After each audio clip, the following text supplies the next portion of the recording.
I really have to clean my bathroom.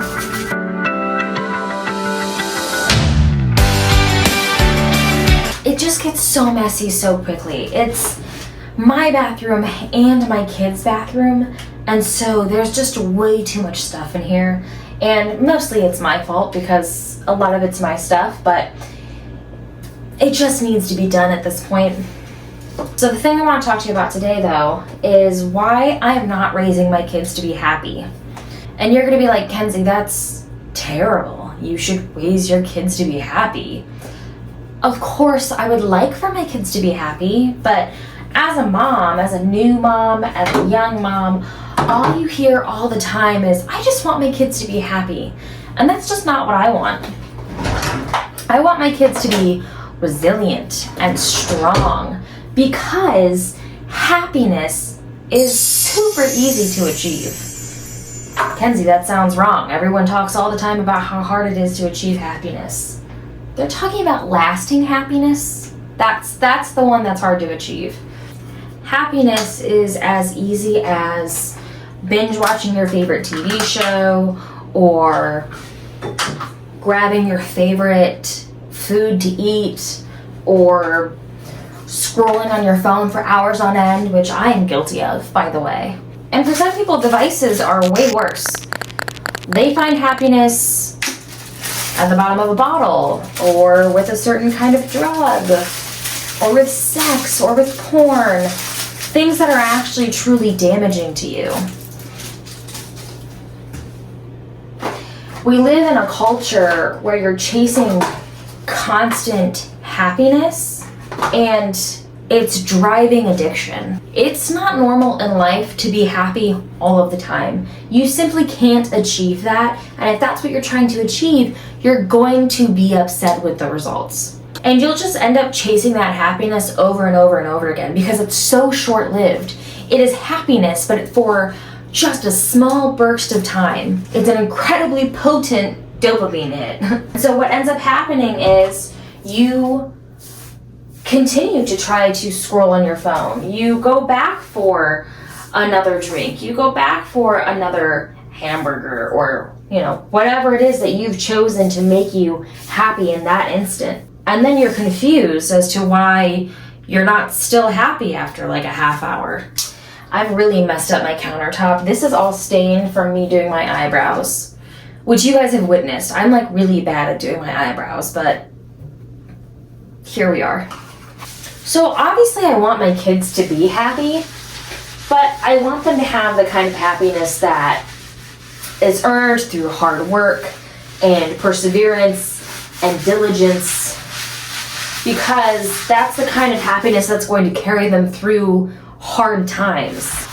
I don't want them looking for a quick dopamine hit every time that they're looking to be happy. And also, I want them to be able to push through hard times and know that it's okay to not be happy sometimes. Every emotion you have is there for a reason. Happiness serves a purpose, but so does disappointment, so does embarrassment, so does fear, so does shame, so does sadness. All of that has a purpose. It's your body and your mind trying to get you to pay attention to something. If you are afraid of heights and you're standing at the edge of a cliff, feeling that fear race through your body and your mind are trying to say, hey, this is dangerous. Take a step back from the cliff, you idiot. It all serves a purpose. So being happy all the time doesn't help you. And I want my kids to be okay with that fact. The other day we were in the kitchen and my daughter was having a meltdown because I hadn't cut the sandwich the right way. She had a very specific way that she wanted it cut. Does she have the language skills to tell me how she wants it cut yet? No, she doesn't. She has some language skills, but not able to communicate how she wants her sandwich cut in a manner where I can understand clearly.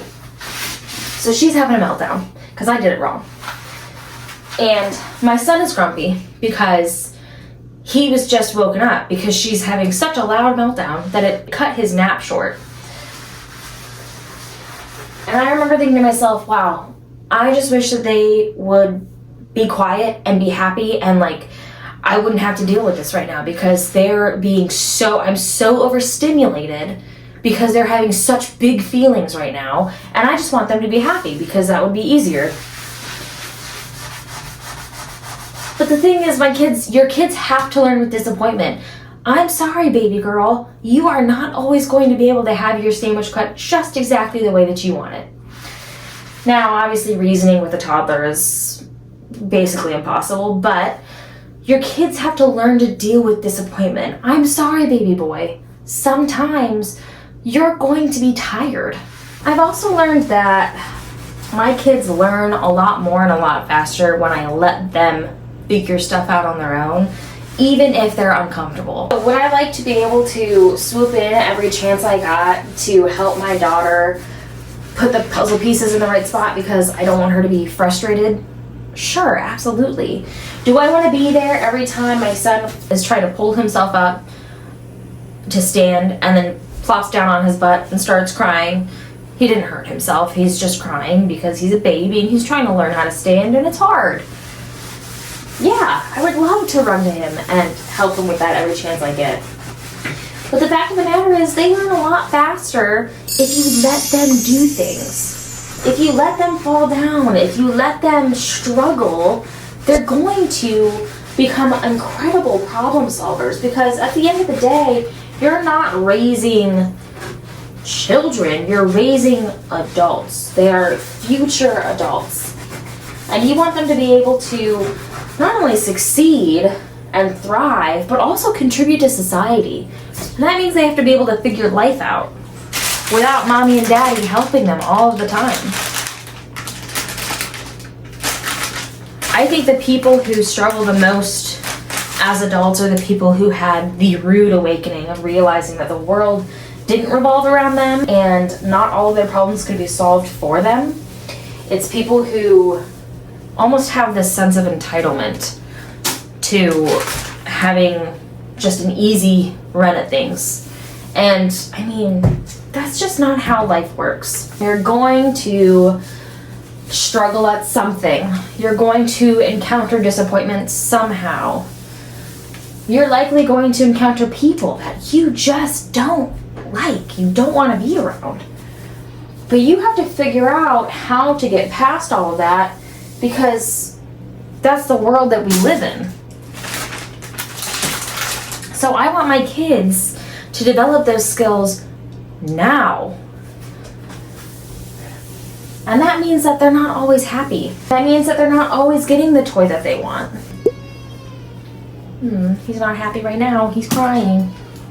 I want my kids to not chase happiness, but to build long-term joy and skills that they can use to overcome anything that's happening in their life, because life is going to throw a lot at them. And it might be an unpopular opinion, but I want my kids to also have an opportunity to be bored.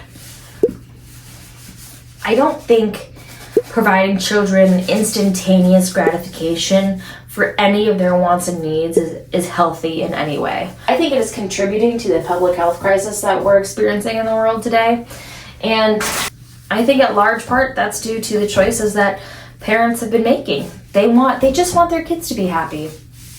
That's not how true happiness works. So I want my kids to be happy, but I also want them to be confident and sure of themselves and able to push through anything that comes their way. I want them to look at life and say, you know what? I've got this. Even if it's hard right now, it doesn't mean it's going to be hard later. I've got the skills. I know I can do this. I will persevere. And that is what I want my kids to have. Well, thank you for letting me talk to you today. I post every single day on TikTok, Facebook, Instagram, YouTube Shorts. I'm on X and Substack. Please like, subscribe, share, comment, and hit that notification bell so that you know every time I post.